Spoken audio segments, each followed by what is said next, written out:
Bonjour à toutes et à tous, j'espère que vous allez bien. Alors aujourd'hui, je vous retrouve pour vous présenter le Nature Quest Oracle, qui est donc un oracle inspiré par le Tao, donc par la philosophie taoïste. Il a été créé par Teresa Yuch. Alors peut-être que vous connaissez déjà. Elle est notamment la créatrice de le White Sage Oracle et également Land Sky Oracle. Alors le White Sage, je l'ai, sauf que je ne vous l'ai pas présenté, je crois pas en tout cas. Et le Land Sky, je l'ai pas. Donc le Land Sky, il est sorti en 2020. D'ailleurs, j'étais pas au courant, je m'en suis rendu compte quand je me suis procuré celui-ci. Donc celui-ci est de 2023, début 2023. Il est paru chez US Games Systems, donc c'est en anglais. Je crois pas que ces jeux soient traduits, enfin aient été traduits, les autres en tout cas. Donc celui-ci, voilà, il est composé de 50 cartes et d'un livret de 124 pages. Et comme j'expliquais, il est vraiment construit sur la philosophie taoïste. Vous allez voir, les illustrations sont sublimes, moi j'aime beaucoup. Elles sont en aquarelle, c'est très très doux. Le coffret est très très joli. US Games a fait un travail vraiment sympa avec ce jeu. Alors, le guidebook en couleur. On va avoir les cartes qui vont être divisées en fonction des éléments, donc des 5 éléments. Le bois, le feu, la terre, le métal et l'eau. Donc les 5 éléments du Tao. Alors, introduction, ce ne sont pas les mêmes que les 4 éléments occidentaux. Hein. Vous savez, la terre, l'eau, le feu et l'air. Ici, on n'a pas la même chose. Hein. On n'a pas l'air.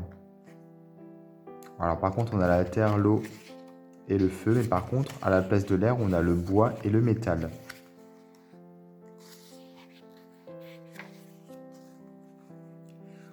Donc, on va retrouver les petits symboles au niveau des éléments sur les cartes. Enfin, c'est écrit en chinois, hein, tout simplement.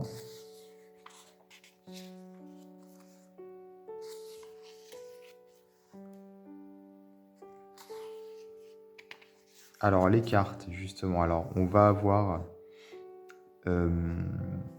les, comment dire, des petites correspondances. Donc, la couleur, le vert, ce qui est équilibré ici, ce qui n'est pas équilibré ici, justement. Et ce qui ce que et les enfin les comment dire ce à quoi cet élément tend à l'équilibre, voilà, en gros. Enfin, il permet l'équilibre de l'élément R, on va dire, si vous voulez. Il est en correspondance avec l'élément R, ici par exemple. Si vous voulez, c'est plutôt le côté positif, le côté négatif, et le parfait équilibre avec un autre élément.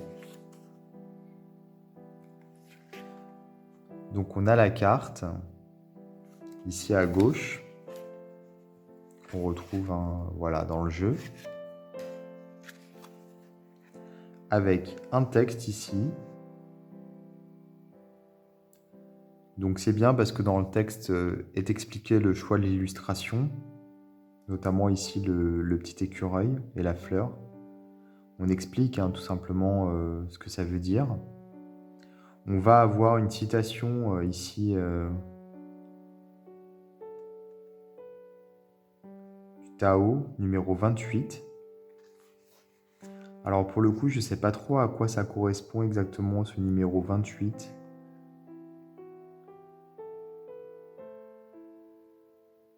Je pense que c'est par rapport Book of the Way. Donc c'est le Tao Te Ching de Lao Tzu.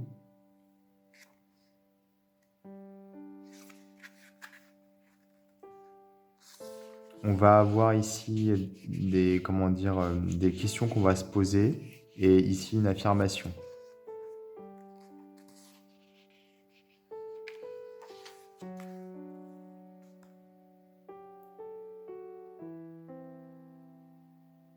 Et à chaque fois, on va avoir donc la même chose, on va dire.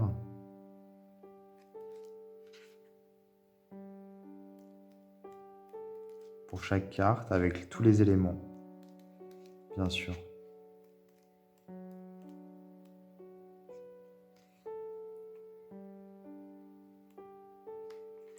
Et des méthodes de tirage ici, en plus.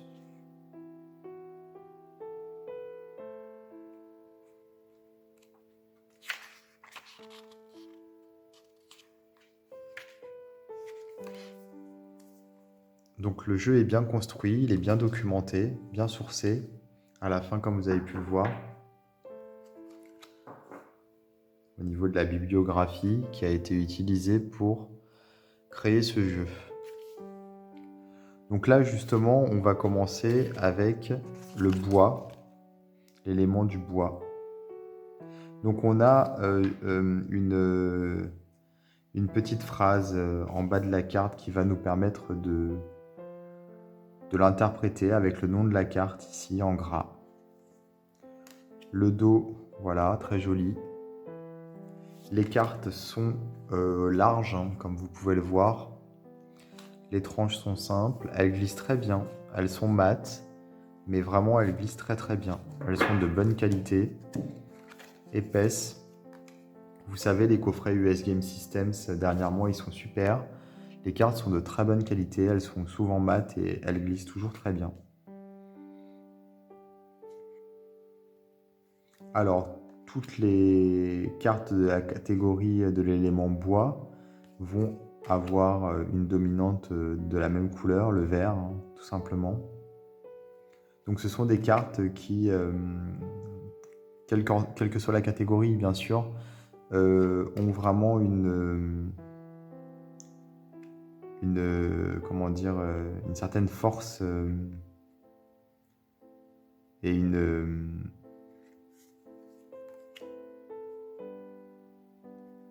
aura, on va dire, philosophique. C'est très poétique également. Et on va donc utiliser ces cartes principalement pour le développement personnel. Et il y a vraiment un côté nature qui est important. Donc l'harmonie avec la nature. Voilà.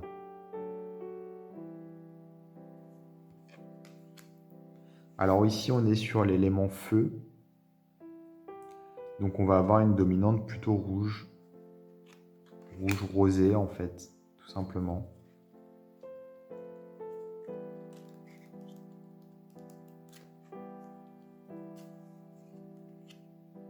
Je les trouve vraiment d'une grande douceur, ces cartes.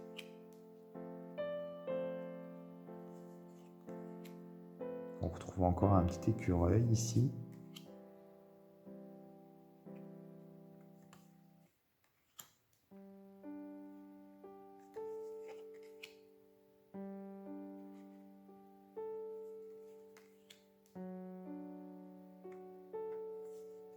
Et donc on termine toujours l'élément avec un personnage. Donc, alors je regarde juste dans le livret, voilà, s'il y a des éléments de, comment dire, si c'est expliqué au niveau du personnage. Mais je pense que oui, ici dans le texte.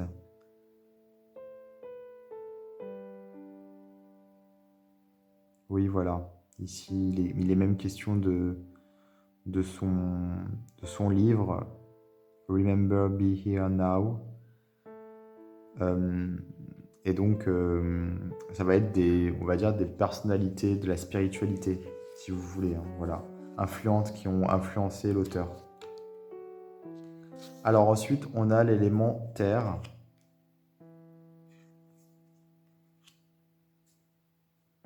Hidden Beauty. J'aime beaucoup, beaucoup cette carte. Je sais pas si vous connaissez, ça s'appelle du Kitsugi. C'est japonais. C'est l'art de réparer la poterie avec l'or. C'est un art qui est très ancien. En fait, quand il y avait de la céramique, de la poterie qui était abîmée, cassée, bréchée ou même fendue, elle était réparée avec de l'or, ce qui permettait en fait tout simplement de continuer à utiliser l'objet, puisque ça permettait de colmater la brèche et de rendre l'objet vraiment solide. Et en plus, ça le rendait encore plus beau puisque l'objet se retrouve avec, au niveau de ses fissures, vraiment des filets d'or un peu partout. Donc si vous voulez, c'est un petit peu l'idée de comment dire, d'accepter et de rendre ces blessures, ces cicatrices, de les rendre encore plus belles puisqu'elles font partie de nous. Donc en fait, c'est tout un art de la réparation de la poterie, mais qui en même temps est un art philosophique puisque comment dire, oui, il invite à accepter ces cicatrices, ces blessures, puisqu'elles font partie de nous, elles font partie de l'objet, et donc on peut même les sublimer, les rendre encore plus belles, si on les accepte, en les mettant en valeur, voilà. Et c'est toujours pratiqué. Je trouve ça très très beau, très, très intéressant, et surtout, ça rend véritablement les objets fendus, cassés, encore plus beaux, réellement. C'est hyper, il y a un côté très, très fin, très délicat en fait, d'avoir toutes ces fissures remplies d'or.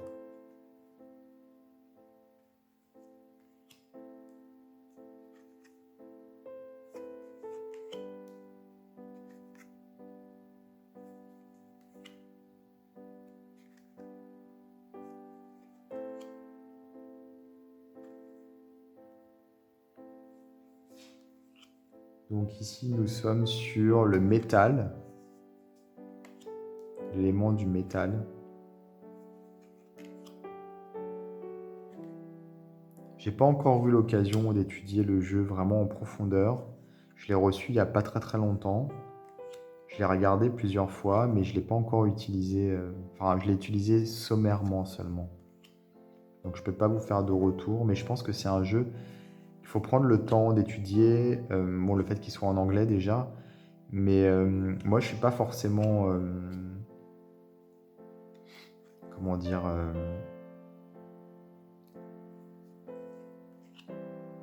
un grand connaisseur du Tao. Donc il me faudrait quand même un petit peu de temps, je pense, pour me familiariser avec le thème.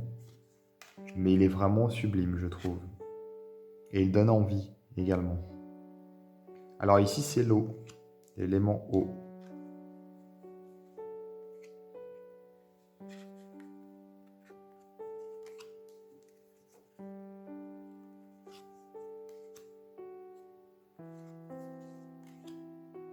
On va avoir donc des références à cet élément, hein, des animaux marins, des étendues d'eau. Voilà, c'est un nuage, hein, qui est rempli d'eau également. Et là au-dessous, pour finir, la vérité. Donc voilà pour ce petit jeu, enfin ce petit jeu, non, ce jeu tout simplement, il est pas petit, il est même plutôt grand, dans le sens où vraiment il a l'air vraiment super intéressant, bien construit surtout, documenté, les cartes sont belles, de bonne qualité, voilà, donc c'est paru chez US Games Systems. Normalement, vous devriez pouvoir le trouver facilement sur la plupart des plateformes de vente en ligne. Donc Nature Quest Oracle. Je vous invite à vous abonner à ma chaîne, à activer les notifications et je vous dis à bientôt pour d'autres vidéos.